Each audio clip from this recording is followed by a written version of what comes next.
राधे राधे दोस्तों, हमारे चैनल पर आपका स्वागत है। आज वीडियो में गुरु जी ने पति पत्नी में हो रहे तलाक पर अनमोल जानकारी दी है। वीडियो को अंत तक अवश्य देखें और वीडियो को लाइक और सब्सक्राइब करना ना भूलें। क्योंकि लाखों लोग सुनते हैं, यदि हमारी वाणी से किसी भले भाई हो या कोई हो, अगर गृहस्थी बसती है तो हमें दोनों को एक दूसरे के प्रति प्यार बढ़ाने वाली बात कहनी चाहिए, एक दूसरे के प्रति क्षमा वाली बात कहनी चाहिए।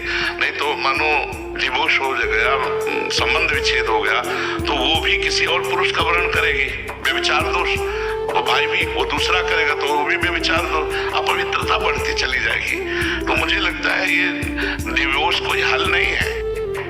हल है एक दूसरे की गलतियों को क्षमा करके प्रेम बढ़ाना और उसे आगे देखो, सबसे गलती हो जाती है, लेकिन हम तुम जब मिले तो फिर हमारा तुम्हारा जीवन अब पवित्र होना चाहिए। पीछे तुम्हारा जीवन कैसा रहा, हमारा जीवन कैसा रहा, माटी डालो।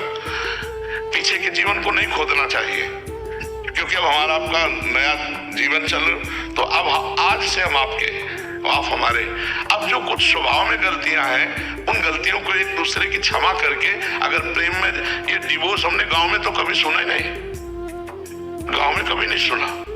ये अब नया समय चला है। जी रोज इतने प्रश्न आते हैं, इतने लोग मिलते हैं, तो मतलब ये बहुत बड़ी हद तक हो गया। देखो, जब तक ये girlfriend boyfriend live in relation ये चलेगा तो डिवोर्स चलेगा, पक्का चलेगा, बहुत जोर से चलेगा।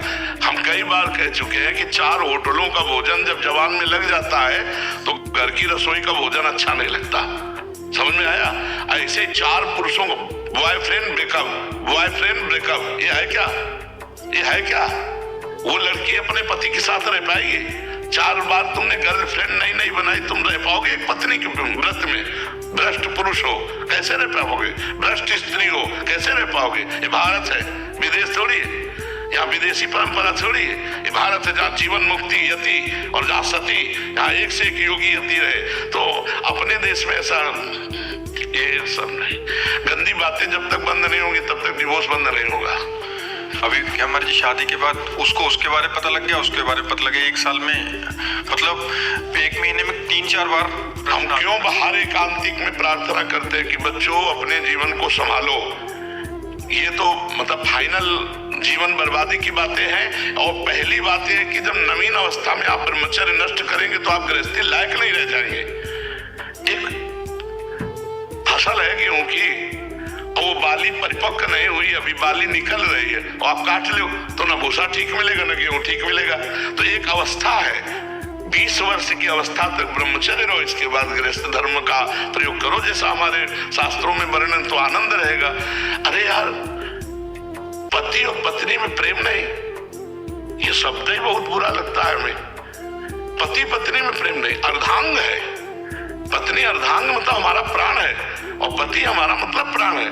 दोनों एक दूसरे के प्राण है। कितना बढ़िया जीवन। पूर्व में न लड़की लड़का देखते थे, न लड़का लड़की देखते थे। घर के बूढ़े सदस्य ब्याह कर आए और वो घर में आके देखते थे कि दुल्हन कैसी है, क्योंकि वहां ब्याह में भी नहीं देखने को मिलता था, वहां तो सब हो गया, हाथ ही भले देख लो। घर में आके देखते थे और आजीवन निर्वाह करते थे। ऐसा नहीं होता था।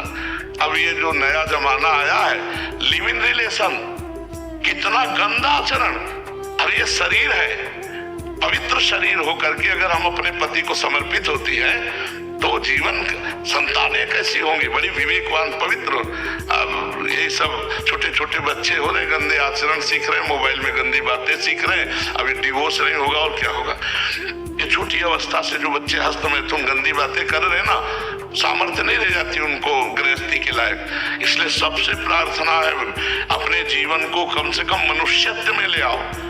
अशुद्ध से, राक्षस से हटाकर मनुष्य। राक्षस का मतलब क्या होता है? जो अपने प्राणों का पोषण करने की केवल सोचे, अपनी वासनाओं के भोगने की सोचे, उसे राक्षस कहते हैं। और जो दूसरों को सुख देने की भावना करे, इसे मनुष्यत्व कहते हैं। फिर आगे तो देवत्व और संतत्व और भगवत स्वरूप, तो और आगे के, पहले मनुष्य बन जाओ।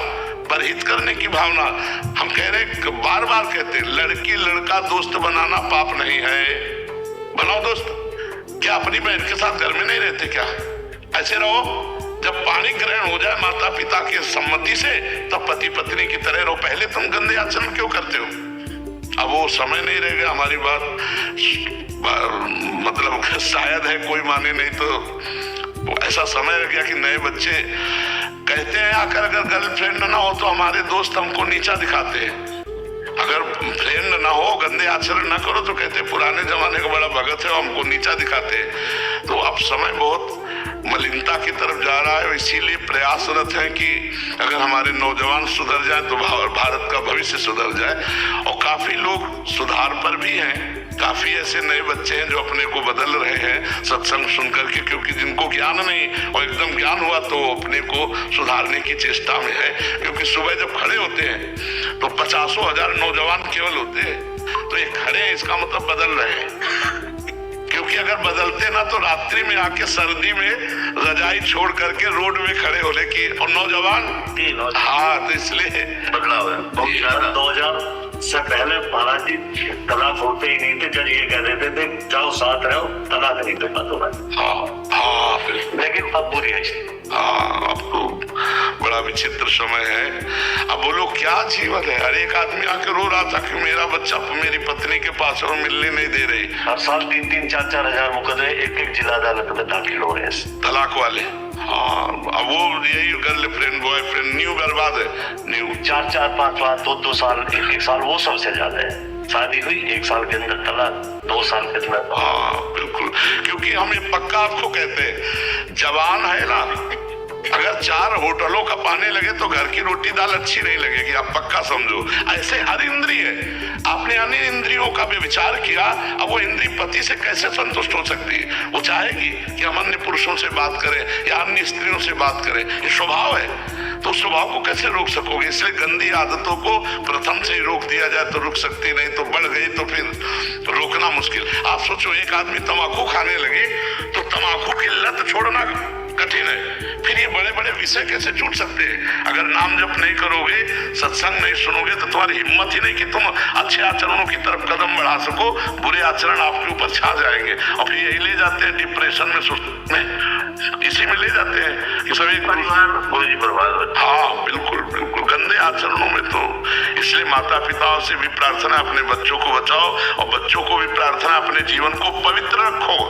ये एक तपस्या है, पवित्र होकर पति को प्राप्त होना या पवित्र होकर पत्नी को प्राप्त करना और फिर गृहस्थ धर्म में चलना। इससे भगवान प्रसन्न होते हैं। ये भगवान के मार्ग की बातें हैं, हमारा विदेश थोड़ी कि आज इनके